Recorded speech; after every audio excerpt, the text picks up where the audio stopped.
Assalamualaikum warahmatullahi wabarakatuh. Teman-teman, kembali lagi di channel YouTube saya, Khairun Imam. Gimana nih kabar kalian? Semoga kita semua selalu diberi kesehatan, kemudahan, dan juga limpahan rezeki dari Yang Maha Kuasa, teman-teman ya. Nah, di video kali ini kita akan melihat bagaimana Wakil Presiden Republik Indonesia, Mas Gibran Rakabuming Raka, sepertinya tidak mengambil pusing dan tidak terbebani sedikit pun atas surat dari Purnawirawan TNI yang ingin memakzulkan dirinya. Dan walaupun para pengamat-pengamat politik yang memang notabene-nya benci kepada Pak Jokowi dan keluarganya terus menggoreng dan mendorong surat Purnawirawan TNI ini agar ditindaklanjuti oleh DPR, semakin Mas Gibran menunjukkan kualitasnya loh. Ya bisa Anda lihat teman-teman, beberapa minggu belakangan ini Mas Gibran itu sangat rajin turun ke masyarakat, berinteraksi dengan masyarakat, menyelesaikan apa yang menjadi persoalan di masyarakat. Contoh ketika di Bengkulu, beliau di demo mahasiswa kemudian mengajak mahasiswa itu berdiskusi persoalannya apa. Dan Mas Gibran langsung mengambil langkah-langkah untuk mengatasi masalah tersebut mengenai kelangkaan BBM. Dan terbukti teman-teman, ketika Mas Gibran pulang dari Bengkulu, ya nggak ada lagi antrian yang panjang mengenai BBM di sana. Nah, selain itu Mas Gibran juga sangat rajin turun ke bawah mengawal program-program prioritas dari Presiden Prabowo. Dan inilah cara Mas Gibran mempermalukan para purnawirawan dan orang-orang yang ingin memakzulkan dirinya. Dan 2 hari yang lalu, Mas Gibran juga sempat mengunjungi dan berziarah ke makam Bung Karno. Ya sepertinya Mas Gibran ingin mengukuhkan hatinya untuk tetap dan terus teguh bekerja untuk bangsa dan negara, teman-teman. Inilah kualitas seorang wakil presiden kita yang usianya masih muda tentunya, teman-teman ya. Dan ini bisa menjadi role model dari anak-anak muda yang ingin masuk ke panggung politik Indonesia. Nah, selain itu, ini ada video yang sangat lucu dari Tifa. Ya, yang mengaku dia sudah tidak praktek dokter lagi, teman-teman. Ya, saya ini bingung apakah dia ini benar-benar dokter ataukah hanya omong-omong dokter gitu. Nanti akan kita lihat penjelasannya seperti apa ya. Nah, terakhir ini ada bocoran mengenai ya lanjutan dari pemakzulan Gibran. Katanya sih ya, kalau memang Mas Gibran ini berhasil dimakzulkan, yang akan menggantikannya itu Anies Baswedan. Ini paling lucu dan kocak, teman-teman. Apa sih oke-nya Anies itu? Apa sih bagusnya Anies itu? Saya juga bingung, teman-teman. Aduh. Oke lah teman-teman, sebelum kita mulai videonya, jangan lupa like, subscribe, dan share. Dan tanpa perlu berlama-lama lagi, mari kita mulai videonya berikut ini. Punya SIP enggak, karena kami itu punya surat, namanya surat penugasan gitu ya, jadi itu.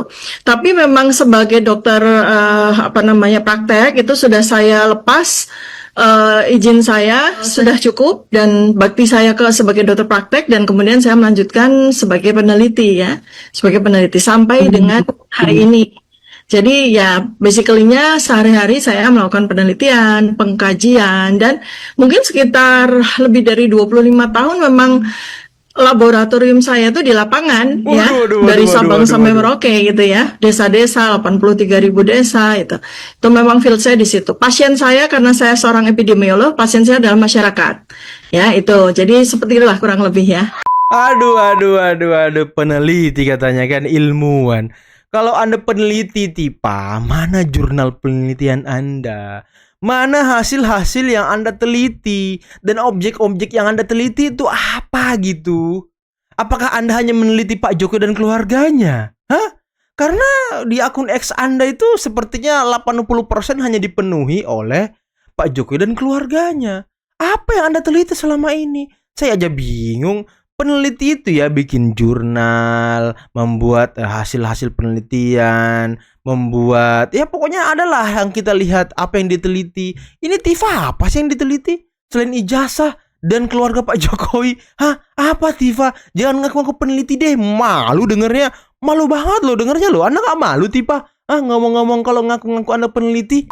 Aduh. Saya ingat ini ngomongin pasang badan ini agak sedikit melenceng. Waktu Pak Prabowo itu didebat dihabisi sama yang 11 dari 100 itu ya. Ini tuh Mas Gibran emosinya luar biasa. Karena saya nemenin ya. Wah, itu emosi luar biasa. Marah ya? Marah gitu. Kok Pak Prabowo digituin gitu ya? Apa reaksi yang itu nggak etis Mas kayak gitu. Di panggung kayak gitu nggak etis. Wah, dia bener-bener marah. Dia nggak terima capresnya di seperti itu kan gitu. Kalau Mas lihat ya begitu Pak Prabowo turun itu kan Mas Gibran langsung memeluk gitu ya untuk menenangkan Pak Prabowo gitu. Jadi hubungan chemistry antara Pak Prabowo sama Mas Gibran ini dalam sekali, ya udah kayak bapak sama anak gitu. Betul. Nah, begitu Mas Gibran yang naik, Pak Prabowo kan yang support karena bahasanya tenang Pak, saya akan balas sekarang. Gitu ya. Tenang Pak, saya akan balas sekarang. Waduh. Pak Prabowo masih belum tahu akan seperti apa gak balas ya, tapi beliau udah punya skenario di sini. Tenang Pak, saya akan balas sekarang. Pantes. Dan ternyata itu terlaksana. Terlaksana, ya. Jadi kalimat Mas Gibran pertama kali, yang waktu pertama kali beliau muncul ya di Senayan itu. Kan, tenang Pak Prabowo, sekarang saya ada di sini. Iya. Itu memang dijawantahkan Betul. sepenuh hati oleh beliau menjadi tamengnya Pak Prabowo gitu. Pembela pertamanya, diehardernya Pak Prabowo at that times. Jadi dia ingin membuktikan kalau ada di situ sebagai orang nomor 2-nya Pak Prabowo itu bukan karena transaksi politik. Karena saya, I will follow you gitu. Jadi you are my superior, my leader gitu ya. I will fight for you gitu. Itu tuh mentality itu dibangun sama seorang Gibran. Dan sampai sekarang ya. Kalau Mas Bud lihat ya, di setiap pidatonya Mas Gibran selalu menyebut Pak Prabowo. Nggak pernah absen sekalipun kata-kata Pak Prabowo di setiap orasi Mas Gibran. Betul. Sampai ke sosmed-sosmednya, perhatiin aja. Karena mungkin saya ngajar komunikasi politik kan, jadi sosmednya Mas Gibran, Pak Prabowo, semua kan jadi bahan Penelitian, riset gitu ya. riset. Ada mahasiswa saya menemukan gitu, bahwa di semua captionnya Mas Gibran itu ada kalimat Pak Prabowo. Sampai sekarang kecuali konten-konten yang lucu-lucu ya dia nggak sebutin. Tapi konten-konten yang bentuknya aktivitas kenegaraan, pekerjaan beliau sebagai wapres, itu selalu ada kata Pak Prabowo. Ya saya jadi ingat gitu, kata-kata itu kan. Tenang Pak, sekarang saya hadir di sini bersama Bapak gitu. Itu dijawantahkan ya sampai setotal itulah sama beliau. Nah ya betul teman-teman. Bisa kalian dengarkan juga ya di setiap pidato Mas Gibran selalu ada kalimat di awalnya pesan dari Presiden Pak Prabowo. Nah selalu ada seperti itu teman-teman. Saya kan selalu mendengarkan dan menonton pidato-pidato beliau. Dan memang itu real adanya terjadi. Inilah juga mungkin ajaran dari ayah beliau Pak Jokowi yang saya lupa bahasa Jawanya ya.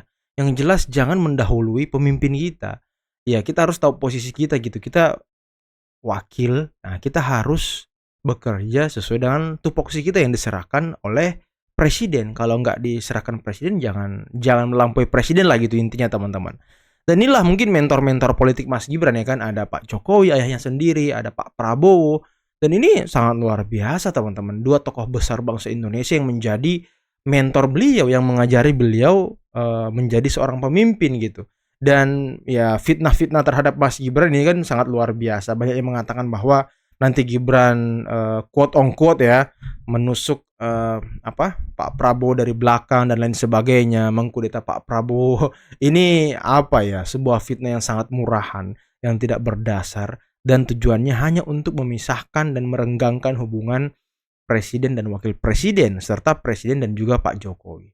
Inilah tujuan-tujuan mereka teman-teman. Dan memakzulkan Gibran sepertinya ini salah satu langkah untuk melemahkan Pak Prabowo. Karena kan selama ini memang Mas Gibran selalu menjadi garda terdepan yang terus mendukung dan membela Pak Prabowo teman-teman. Dan ini sangat luar biasa Mas Gibran loh.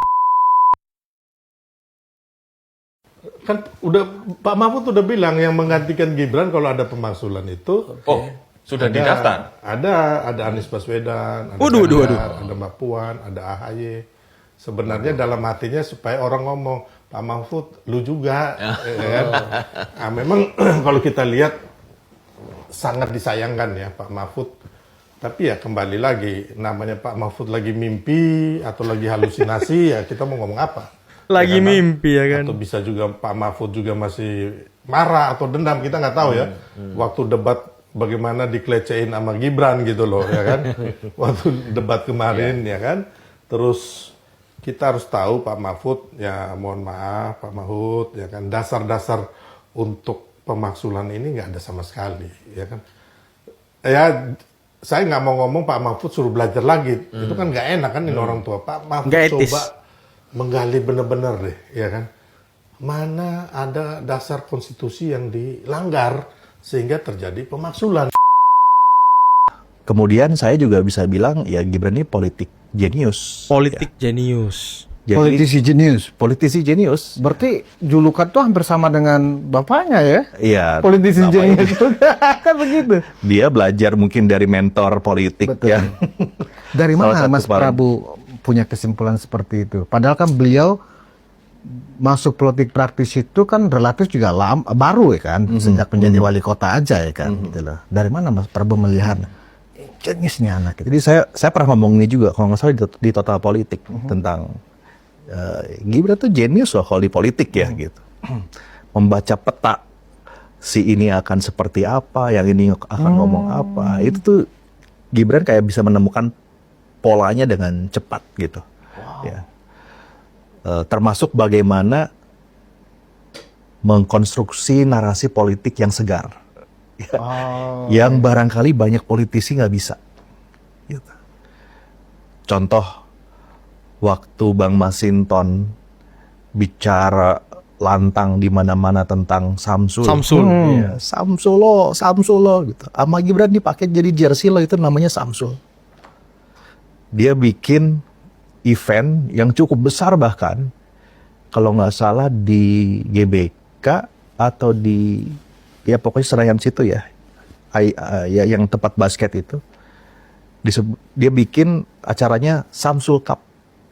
Samsul Istora. Cup ya kan. Di Istora bukan yang tempat basket baru itu loh. Iya. Oh, oke. Ya, Samsul Cup namanya.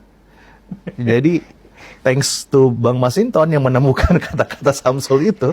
Sebenarnya kan dari asam sulfat ya kan? Dari asam sulfat, Ah, iya. Dia bikin simple menjadi Samsul. Samsul. Akhirnya sama Mas Gibran dipakai jadi jersey nama Samsul. Dari hinaan Dari hinaan. menjadi suatu pujian. Di Branding, situ branding mungkin Mas politik. Prabu melihat ini anak jenius gitu. Iya, nggak banyak Mas politisi kayak gitu. Saya mungkin belajar komunikasi politik. Waktu saya sama Mas Gibran, saya sudah jadi doktor. Tapi punya ide untuk ngebalikin jadi Samsul itu datang dari Mas Gibran. Nah inilah mungkin teman-temannya anak muda yang masuk politik itu tidak kaku gitu. Tidak kaku seperti orang-orang tua, tidak kayak kanebo kering lah gitu.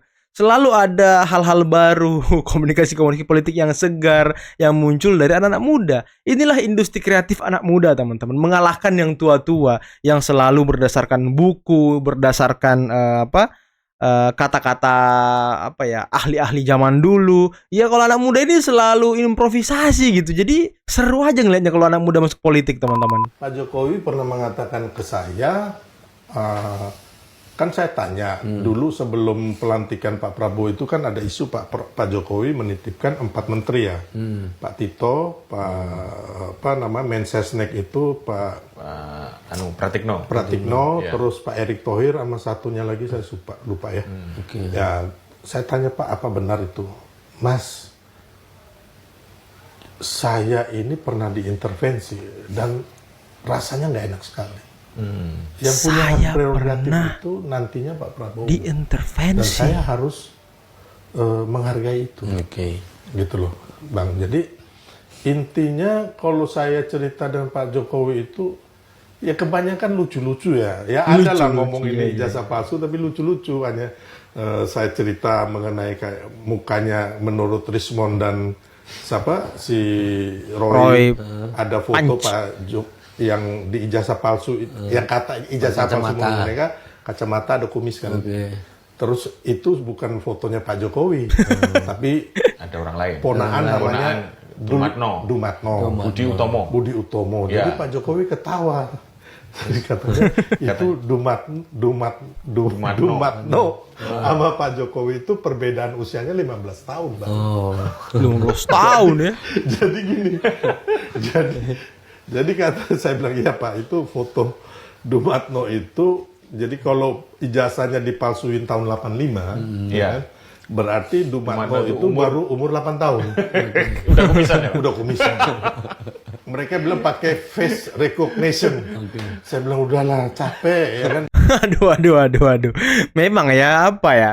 Kalau kita melihat dan mengikuti kasus ijazah palsu ini, semuanya isinya lucu-lucuan teman-teman. Nggak ada yang serius, nggak ada yang bener-bener loh. Coba kalian perhatikan tuduhan-tuduhan yang dilontarkan oleh gerombolan pembenci ini, Roy Suryo, Rismon, Tifa, terakhir si Betor itu yang ngomong kalau ijazah Pak Jokowi dibikin di Pramuka. Semuanya lucu-lucuan aja loh. Rismon datangi tempat KKN Pak Jokowi, datangi perpustakaan Yogyakarta, mengulik soal koran kedaulatan rakyat. Semua lucu-lucuan loh. Mereka ini sepertinya sedang apa ya, bersirkus gitu. Apa sih? Sedang sirkus gitu. Emang aneh-aneh orang ini teman-teman. Mau ketawa saya lihatnya. Semua apa ya, penelusuran yang mereka lakukan untuk mencari bukti-bukti kalau Pak Jokowi memang ijazahnya palsu. Ini semakin aneh bin ajaib. Asli, aneh bin ajaib. Terakhir yang digoreng-goreng, katanya Pak Jokowi bikin ijazah di Pramuka sampai didatangi Andi Wijayanto. Tapi sayangnya Andi Wijayanto nggak mengiyakan juga ya kenapa yang dikatakan si Betor. Jadi kasihan yang melihat mereka loh. Semakin mereka mencari, semakin mempertontonkan kebodohannya sendiri, semakin menjatuhkan harkat dan martabat mereka sendiri teman-teman.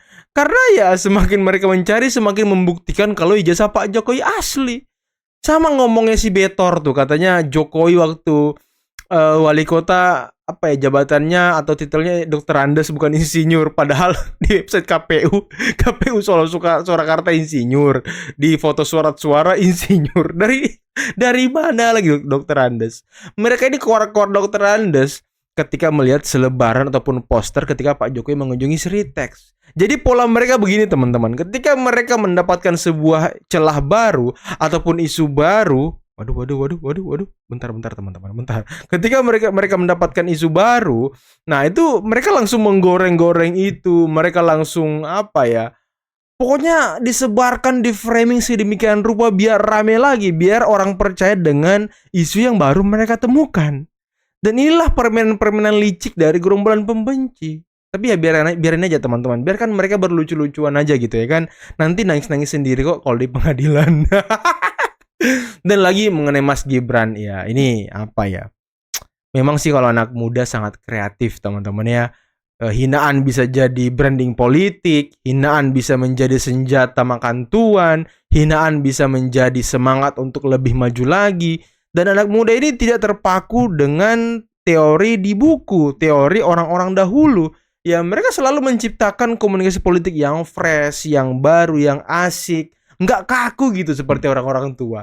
Nah inilah yang mungkin menjadi modal utama bagi anak muda untuk masuk ke panggung politik. Jadi anak-anak muda jangan takut gitu untuk masuk ke panggung politik. Karena kan biasanya kalau anak muda mau masuk panggung politik, ada saja orang-orang tua yang ngomong, ah apaan sih, anak baru kemarin sore saya duluan makan asam garam. Aduh. Itu tuh yang selalu digembar-gemborkan oleh orang-orang tua ketika anak muda masuk panggung politik. Padahal ya sebenarnya mereka takut aja gitu dengan anak muda. Sekarang kan ini era digitalisasi. Sebenarnya sih sudah waktunya anak muda ini menggeser orang-orang tua yang ada di pemerintahan. Anak muda yang memang melek dengan kemajuan teknologi, lompatan-lompatan teknologi.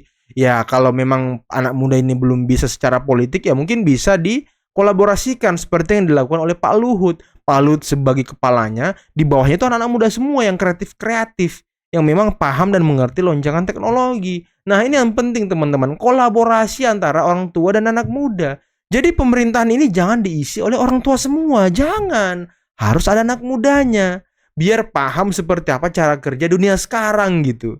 Ini yang penting teman-teman. Dan ya saya salut dengan Mas Gibran, dia tidak terganggu sama sekali, tidak memusingkan isu-isu pemakzulan. Bahkan Mas Gibran slow-slow aja turun ke masyarakat, berkunjung ke sana kemari, mengawal program Pak Prabowo. Nah ini kan sangat luar biasa teman-teman. Kalau orang tua mau dimakzulkan, waduh komentarnya udah kemana-mana teman-teman. Mas Gibran gak pernah berkomentar loh tentang pemakzulan dirinya. Ini yang keren. Oke lah teman-teman, mungkin cukup sekian dulu video kali ini. Jangan lupa like, subscribe, dan share videonya. Akhir kata, billahi taufiq wal hidayah. Wassalamualaikum warahmatullahi wabarakatuh. Bye-bye.